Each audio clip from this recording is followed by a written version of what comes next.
So further to my previous video, even though I can take a sharp file and file the corner here and then make a bit of a scratch on the top surface here, even though we have that, we're actually using a bronze bushing, oil impregnated.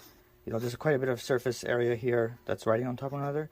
So as long as that is greased properly and at regular intervals, this is going to last exactly like Bobcat intended. They're both wear items. So the ones I have here are going to last just the same as the OEM at approximately half the price. So I hope that helps alleviate any concerns about the materials that are being used. And of course, I have the stainless steels pins as an option if you want something that's a little bit more, has a little bit more hardness to it, and of course doesn't rust, which is really the big advantage to the stainless steel.